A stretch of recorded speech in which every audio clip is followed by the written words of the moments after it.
delegada que esta semana tiene que mandarlo a mesa de partes. Por favor, jóvenes, es una nota adicional, ¿ya? Y de esa manera de repente pues evitan estar ahí yendo al sustitutorio, ¿ya? Jóvenes, facilidades se le está dando, más facilidades no se puede dar, ¿ok?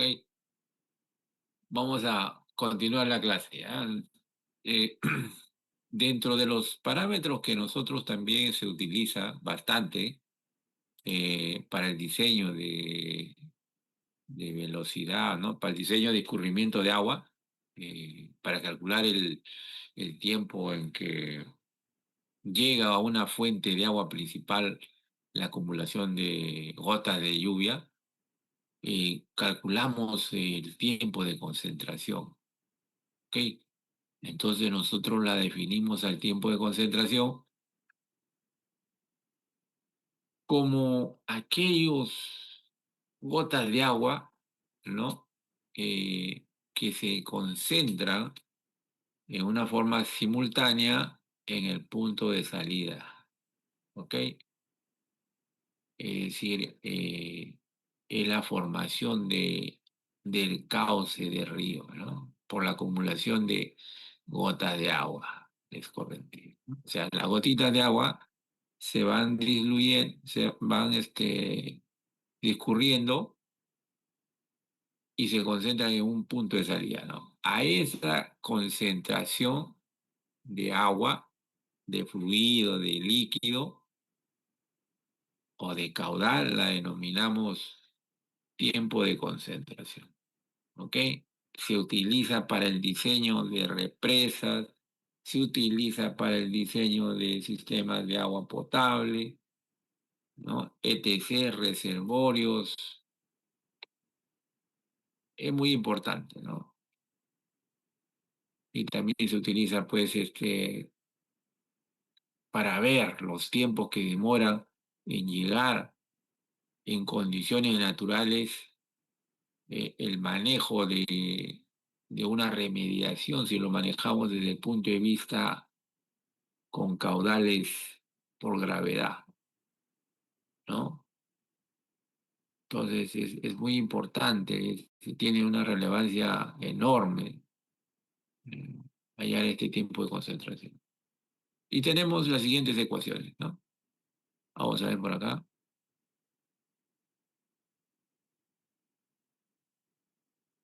Y está dada por la siguiente ecuación, ¿ok? El tiempo de concentración será igual al siguiente valor. Vamos a anotarlo por aquí. Vamos a cambiarle el colorcito para que tú lo puedas ver mejor. El tiempo de concentración, ¿no? Según Kirchhoff, en 1940, ideó una ecuación para hallar el tiempo de concentración, ¿no? Y para él, el tiempo de concentración está dada por la siguiente ecuación.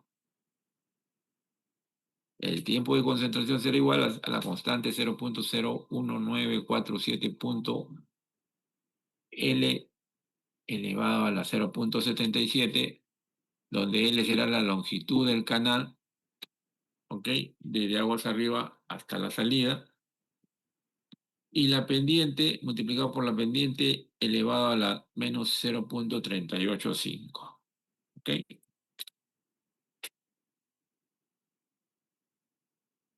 Esa es la ecuación de Kirchhoff. La longitud está en metros, la pendiente está dando en metros sobre metros, ¿ok? Vamos a ver acá. Cambiamos la diapositiva.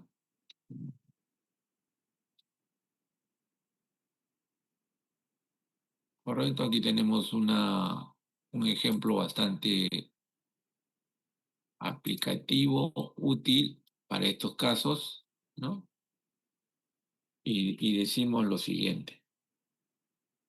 Hallar el tiempo de concentración sabiendo que la longitud del canal de aguas arriba hasta la salida es igual a 120 kilómetros. O sea, el valor de L es igual a 120 kilómetros, ¿no? Acá está indicado. Datos 120 kilómetros. ¿Qué más nos pide? Nos da como dato, nos dice que la pendiente, ya, nos dice que la pendiente promedio de la cuenca es 2%. Ya se calculó aquí, está el 2%, ¿cierto? Tenemos dos valores. Lo que hacemos aquí es llevarlo la longitud a metros y la pendiente, que es en forma porcentual, en decimales. ¿Ok? Eh, Luego reemplazamos en la ecuación general, ¿correcto? Y obtenemos que el tiempo de concentración es 715,22. ¿Ok? Y la unidad, minutos. Entonces, con este criterio es la aplicación práctica, ¿no? Lo que puede variar puede ser de repente algunos datos para calcular la longitud o de repente la pendiente, ¿no? Se le puede dar por tramo también la pendiente, ¿no? No hay problema, todo es calculable. ¿Ok? Aquí no requiere mayor inconveniente, ¿ya? Una aplicación bastante sencilla.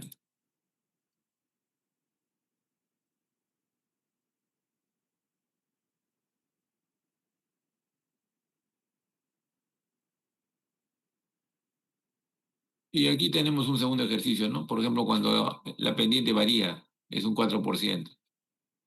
Entonces cambia, pues, ¿no? Habíamos dicho que la pendiente es en decimal, en ese caso ya no será 0,002, sino 0,002, sino 0,04, ¿ok? Igualmente reemplazamos en la ecuación y nos dará un valor, ¿ok?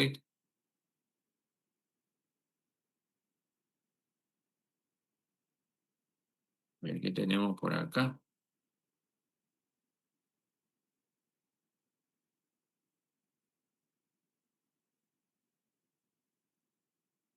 Hidrograma, ¿cierto?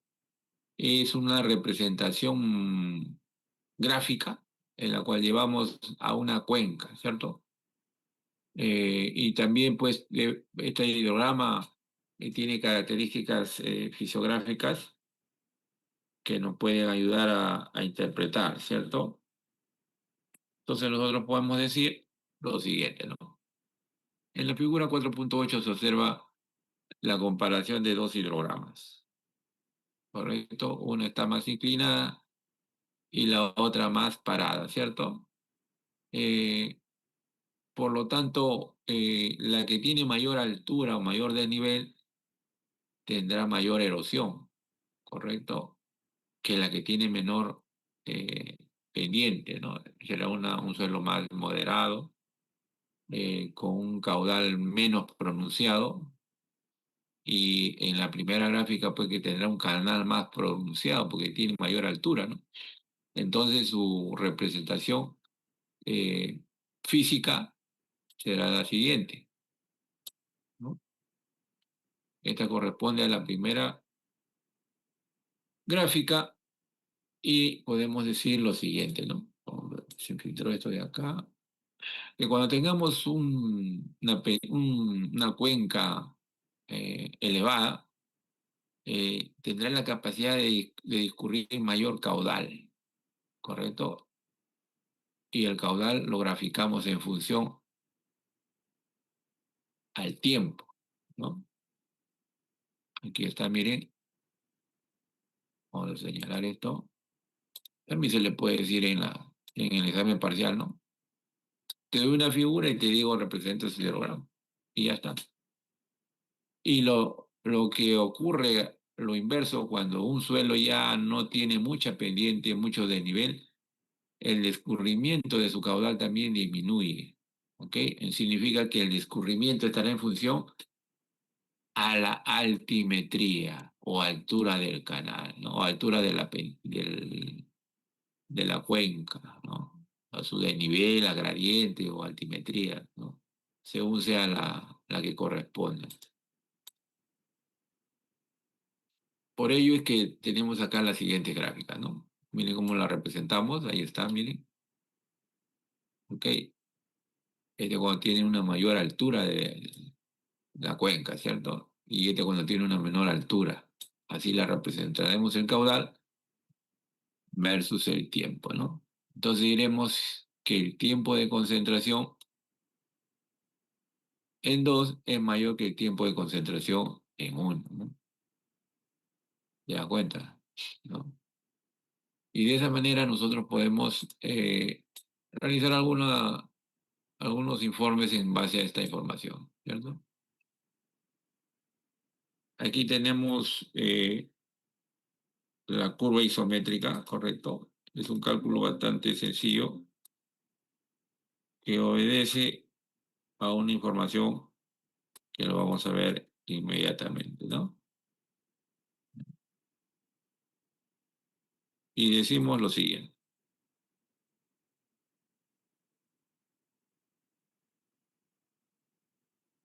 Habíamos dicho que la curva isométrica está en función de la altimetría versus el área, ¿ok? Hay una relación directa, ¿no? A mayor altura, mayor escurrimiento, ¿no? Y también hay un comportamiento de la gráfica de la curva, ¿ok?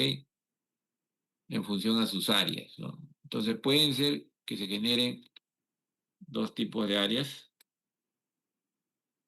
¿ok? Dos tipos de áreas en la cual nosotros podemos interpretarla, ¿no? Vamos a concentrarnos en esta gráfica. Ahí está.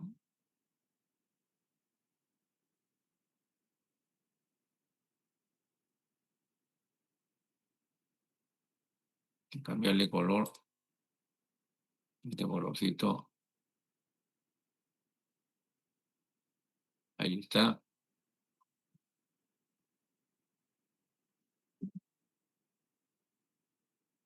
Muy bien. Eh, Cuando la curva sea una curva ascendente, ¿no? Refleja una cuenca con gran potencial erosiva. Pero una curva pronunciada, ¿cierto? Y dirá que esa cuenca está en fase juvenil, ¿no? Por denominarlo de alguna manera. Y cuando tengamos la curva B, que es entre la máxima y la mínima, ¿no? Diremos que es una cuenca en equilibrio, que es una fase de madurez,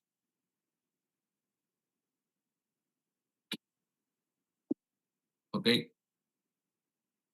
De igual manera, cuando tenemos una curva descendente, diremos que es una curva en fase de vejez, ¿no?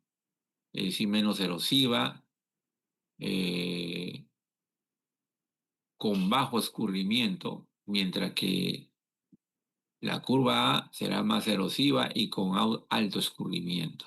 ¿Ok?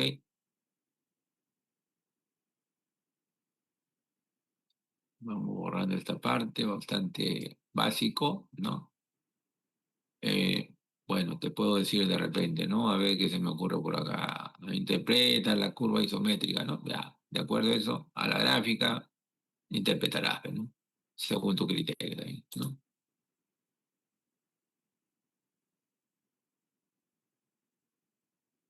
Muy bien. Aquí tenemos un ejemplo para hallar la curva isométrica, ¿ok? Para ello eh, requerimos de alguna información, ¿cierto? La información que vamos a utilizar es la información del ejercicio anterior. En función a eso, nosotros podemos decir lo siguiente, ¿ok? Vamos a ver por acá, ya está. Nos dice, allá la curva isométrica de la cuenca que tiene un perímetro de 142,5 kilómetros y las siguientes características topográficas. ¿Ok? Tenemos igual del ejercicio anterior, ¿cierto? Lo mismo. Tenemos curva de nivel, tenemos superficie, podemos calcular área total, ¿Ok? Bajo ese criterio, tendremos que, para calcular la curva isométrica, hay un procedimiento bastante sencillo que consiste en la determinación de áreas, ¿no? ¿Qué significa esto? Que desarrollaremos una secuencia metodológica de su forma de interpretar, ¿cierto? Tenemos como dato altitud y áreas parciales. Entonces diremos que haremos una tabla, ¿no? Una tablita para poder interpretar estos resultados, ¿ok? Entonces digo acá lo siguiente.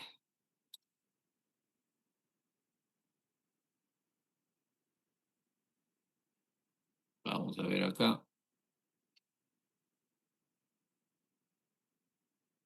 Tengo la columna uno y tengo la columna 2. ¿Ok? Estas columnas son datos que yo puedo sacar. ¿Ok? Entonces yo diré lo siguiente, ¿no? Le coloco aquí como datos, porque son datos, pues, ¿cierto? Son datos que nos dan.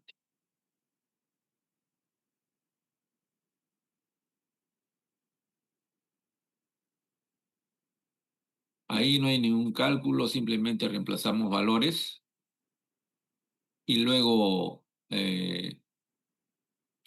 generaré una columna número 3, la columna número 3, correcto, que serán las áreas acumuladas.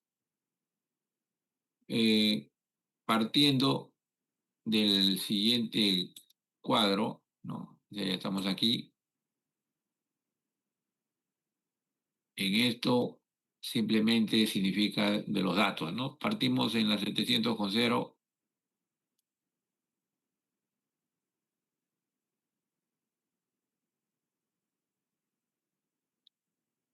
Ok, ahí está, 0, ¿cierto?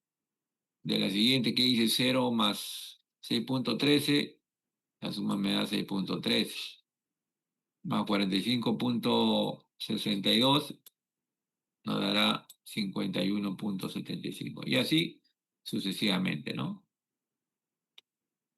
Y la suma de esos valores me tiene que dar la sumatoria del área total, ¿ok? Entonces estoy verificando que son iguales.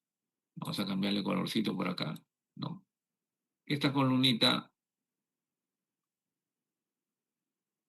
es igual a la sumatoria de áreas totales. Igualmente generaré la columna número 4 y la columna, un ratito voy a borrar esto,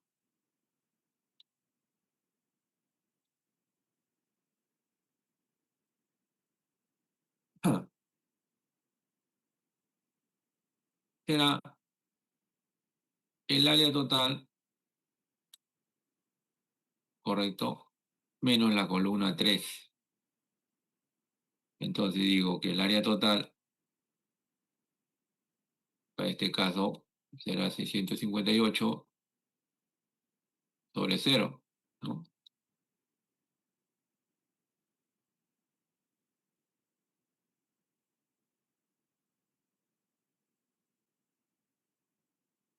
Y me da el mismo valor, 658. Para el segundo valor, 658 sobre el valor de 6,13.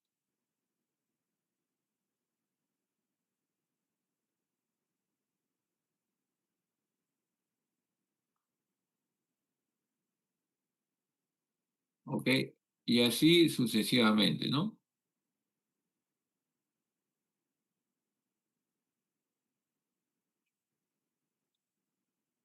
Me dará 651. Ah, no, menos, perdón, ahí es menos, ¿ah? Cierto. Ahí hay una corrección, ¿ya? Si me acabo de dar cuenta, que es menos.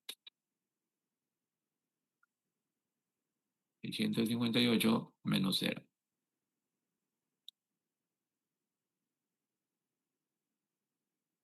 ¿Ok?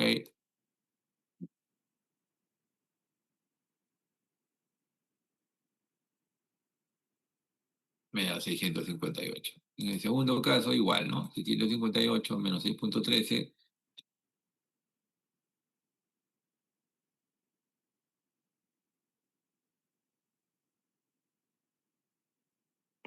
tenemos el valor, ¿no?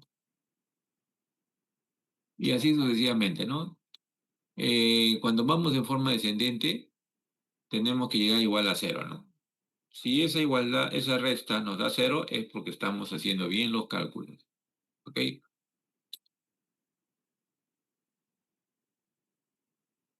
Entonces digo, para el último valor, ¿no? 658 menos cero, menos 658, ¿no?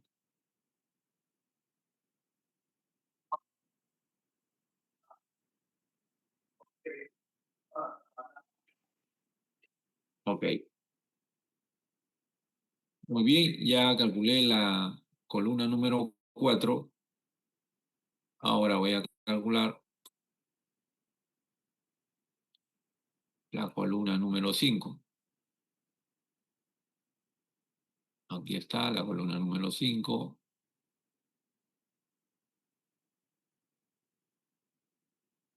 Y significa que en la columna número 5 hallaré de la columna número 2 sobre el área total, ¿correcto? Y lo multiplicaré por 100 para convertirlo en porcentual.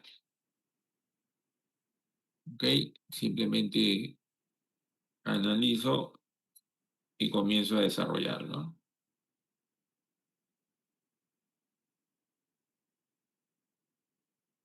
Ok. Ah, estaba viendo el celular, hay un mensaje que ha llegado haciendo recorrer a las 12, ¿no? Muy bien. Entonces digo acá lo siguiente, ¿no? Eh, del procedimiento agarro la columna número 2, el primer valor igual a cero,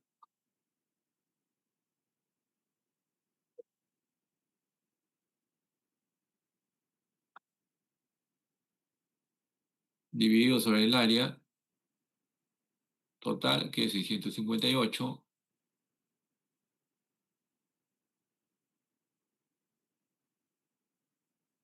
y le multiplico por 100, este valor me da cero.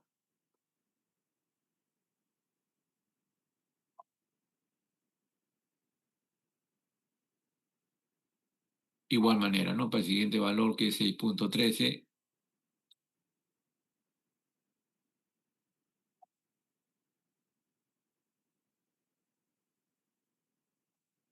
dividido sobre el 658,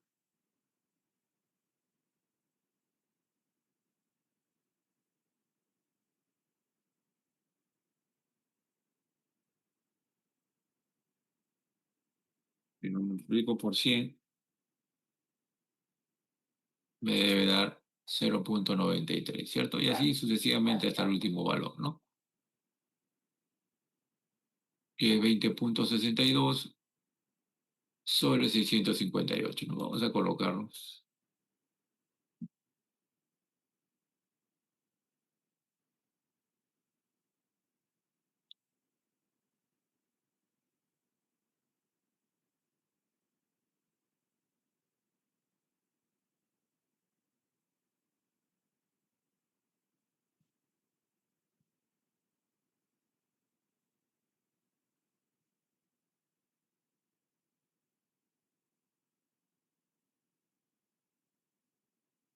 Ok. Y de esa forma obtengo la columna número 5, ¿no? Luego realizaré la columna número 6.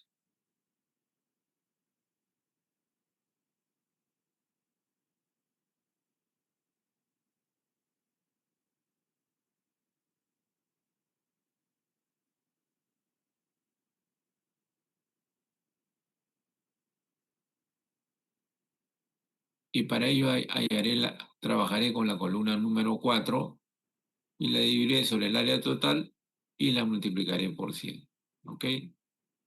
Entonces yo digo lo siguiente,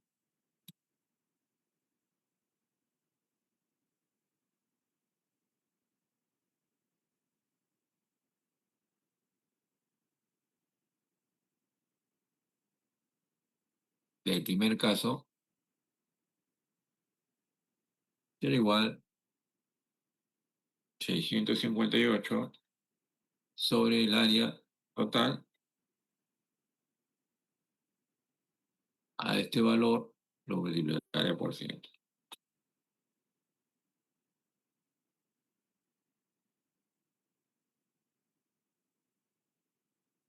¿Ok? Igualmente para el segundo valor diré lo siguiente, ¿no? 651,87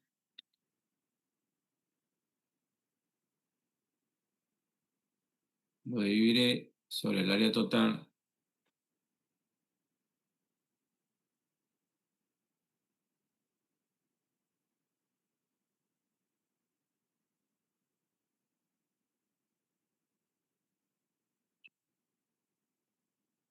y lo multiplicaré por 100.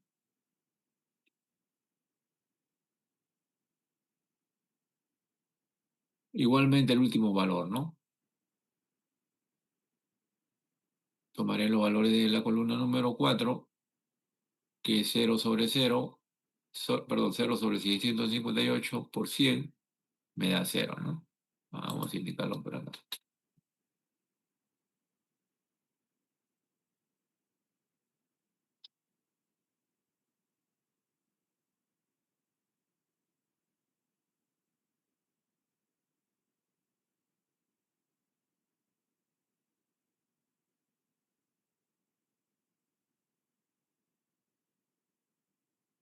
¿Ok? De, acu- de acuerdo a ese criterio, yo diré lo siguiente.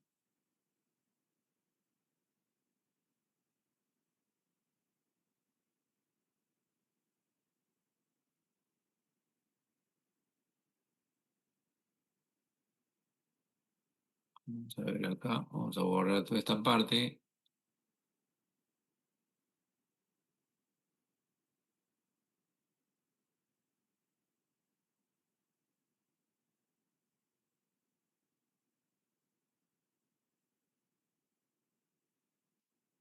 Habiendo hecho estos cálculos, paso ahora a la gráfica, ¿correcto? Entonces yo digo acá lo siguiente. Para eso entonces yo con los datos diré lo siguiente, ¿no? Voy a hallar la curva isométrica.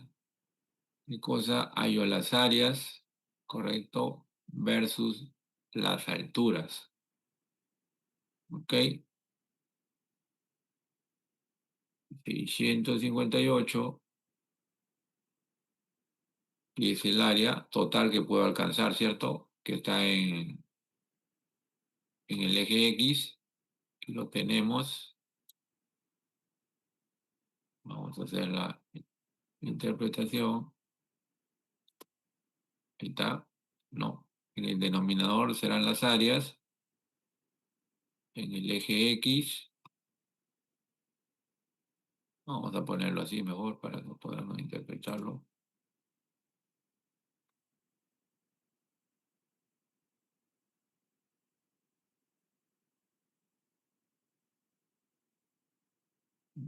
A ver, ya.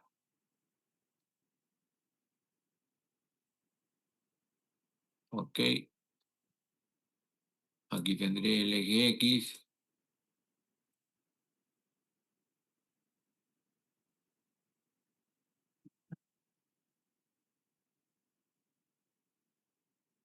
Y aquí tendré el eje Y. ¿Correcto? Habíamos dicho que las curvas de nivel altimetría va en el eje X, ¿correcto? Donde indicaré de 700 hasta 1400, ¿no? El punto más alto de nuestra gráfica es 1300, ¿no? Entonces dirá, aquí están los valores, ¿cierto? 700, 800, 900, respectivamente. Ahí están los valores, ¿no? 700 a 1300. Igualmente para cada punto iré colocando su área, ¿no? Indicando acá, miren, para 658 tengo un valor aproximado de 600, para 1300, 658, ¿cierto? Porque es el total, acá está, ¿no? 300, 658, y de esa manera yo voy calculando, ¿no? Para 1200 tengo un área de 548, ¿no? Que debe estar por lo menos por acá, ¿no? 548 por acá. Ok, hoy, correcto. Y así debo interpretarlo y graficarlo, ¿no? De esa manera, para cada punto. Y de igual manera, para las barras, agarraré la columna 1 y la columna número 4 de la misma manera, ¿no? La altitud, siempre con altitud versus las áreas que quedan, ¿cierto? Y graficaré. Estas es igual como graficamos en estadística, ¿no? El diagrama de barras, de la misma manera, ¿cierto? Y obtendremos pues las dos gráficas, ¿no? Utilizando la columna 1 y la columna número 4, ¿no? Altitudes versus las áreas que quedan. Y obtendremos el diagrama de barras, ¿no? Y aquí podemos interpretar lo siguiente, ¿no? Podemos decir que es una curva descendente, que es una curva pues que está en su fase de vejez, ¿cierto? Eh, ¿Qué más? Que tiene una altitud máxima de 1300 y tiene un área total de 658. ¿Qué más podemos decir acá? Que tiene un punto de equilibrio en tanto en área como en altitud, ¿no? Si estamos hablando de 658 aproximadamente áreas, la mitad sería 324, ¿no? Aproximadamente la mitad. Entonces, en ese punto donde se intersecta, vamos a verlo por acá,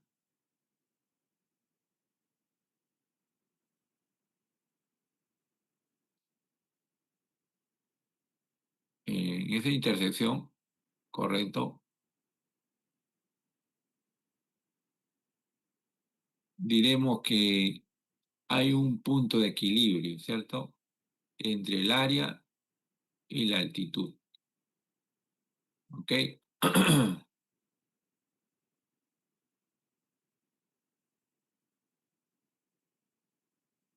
En esta altura, 350, se intersectará con una altitud de 1020, ¿no? Según la gráfica, ¿no?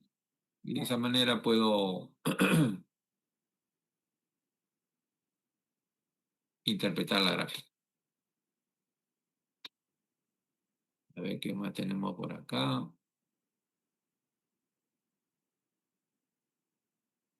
Ya,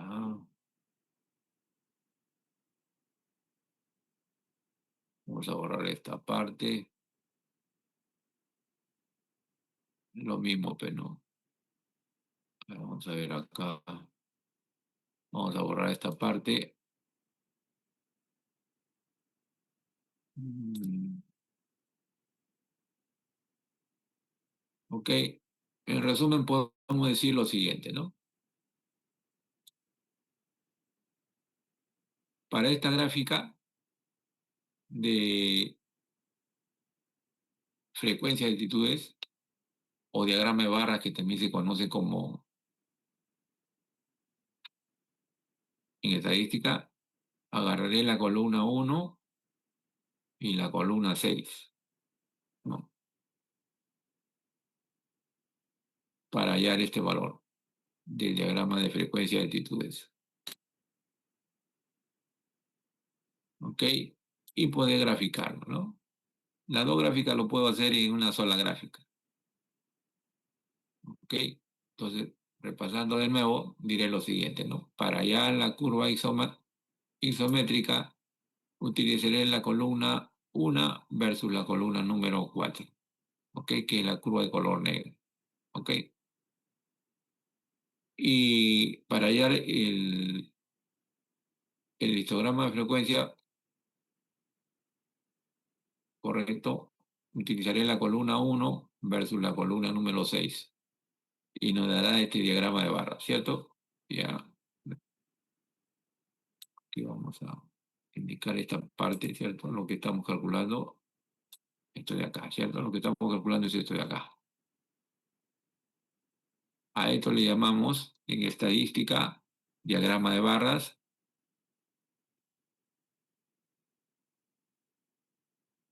Ok,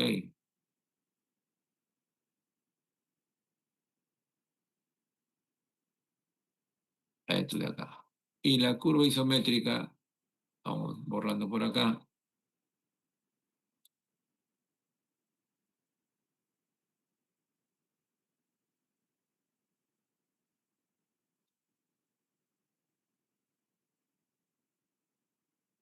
vendría a ser la curva, ¿cierto? Vamos a resaltarlo.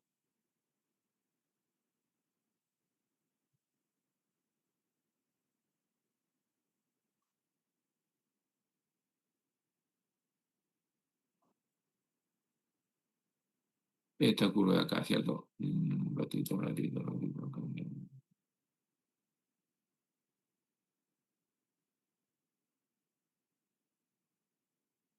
Esta es lo que tenemos acá, ¿cierto? La que está de color negro, esta vendría a ser la curva isométrica. ¿Ok?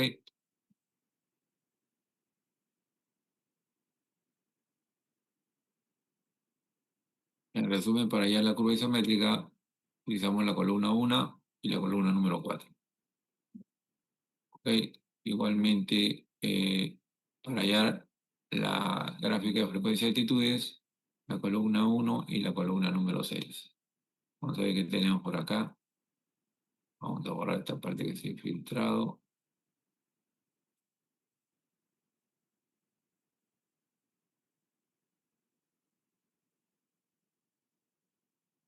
Tenemos aquí el perfil longitudinal de la cuenca. Ya habíamos definido lo que era la pendiente en clase, ¿cierto? Diferencia de gradientes sobre la longitud horizontal multiplicado por la altura, ¿ok? Eso lo han visto en mecánica de fluidos, se utiliza bastante, ¿no? Y bueno, aquí vemos en la gráfica de la mano derecha eh, un desnivel, un terreno bastante pronunciado en forma descendente, ¿ok? Y podemos hacer control de aguas, ¿no? Con variación de pendientes, puntos de captación, ubicaciones centrales hidroeléctricas, se pueden hacer, ¿no? Aprovechando estas alturas, y puntos de cruce con infraestructura vial.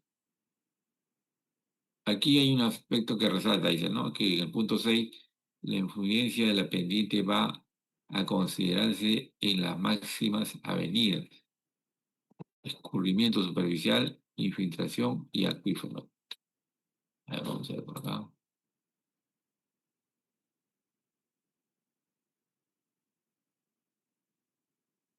Tenemos aquí unos parámetros bastante interesantes.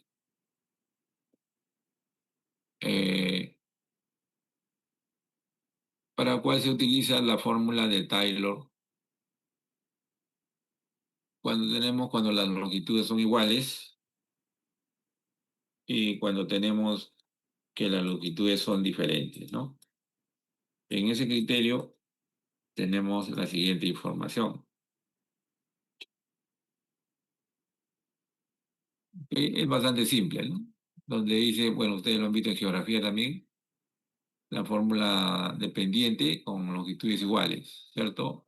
Vamos a verlo por acá en un ejercicio práctico, vamos a verlo de frente. Nos piden hallar por los datos del levantamiento topográfico del perfil longitudinal, vamos a determinar su pendiente usando el método de Taylor. SWAS, ¿no? Tenemos progresivas y tenemos cotas. L significa las longitudes, S es la pendiente.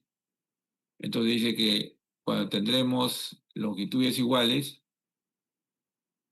para ya pendiente sumaremos las longitudes de cada tramo, lo dividiremos sobre la longitud, sobre su raíz de pendiente de cada tramo, ¿cierto? Y esa expresión lo elevaremos al cuadrado, ¿no? Para ello tenemos aquí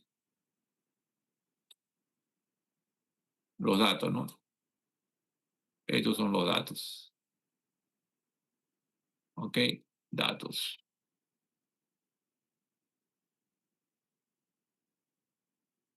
Simplemente reemplazamos pues en la ecuación, ¿no? Vamos a ver acá, pasamos a la segunda hoja. Muy bien, tenemos los datos.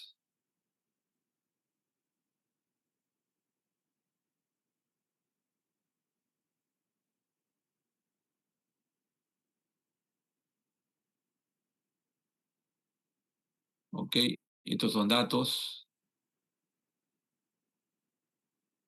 Columna uno, columna 2. Vamos a poner acá, estos son datos. Aquí tendremos la columna número uno. Es el de nivel, ¿no? Entre cota y cota. Y simplemente restaremos, pues, ¿no? Aquí será, en la primera será cero porque no hay información. Solamente tenemos información a partir del kilómetro 400, ¿cierto? La resta entre 668 menos 660, ¿correcto? Nos da este valor,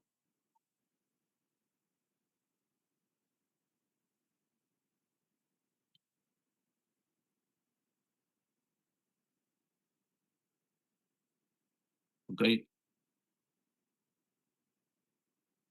Nos da 8. Y así,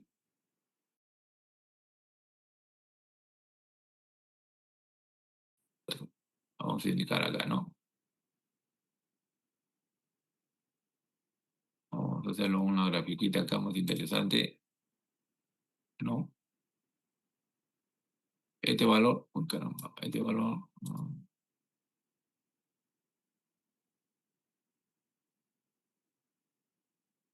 este valor lo restamos, ¿cierto?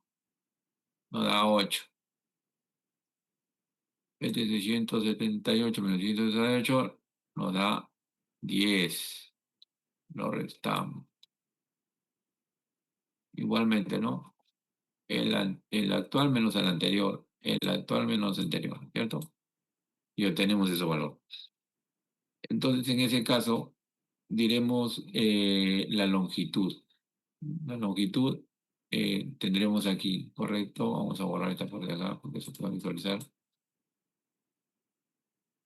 Bueno, nos ganó el tiempo. Ya en la clase vamos a avanzar esta parte que está pendiente y hasta donde avancemos la clase será la clase. ¿No? La práctica calificada es bastante sencillo, ¿no?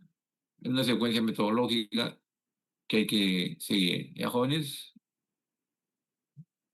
Entonces vamos a dejar la sesión académica acá. Ya son las 12, se va a ir la señal. Ok, entonces vamos, no se olviden, tenemos nuestra práctica calificada el próximo sábado. Ok, muchachos, en la clase terminamos este ejercicio, ¿ya? Está bastante sencillo, ¿eh? Ok, nos vemos, muchachos. Hasta luego. Hasta luego, profesor. Hasta luego, profe.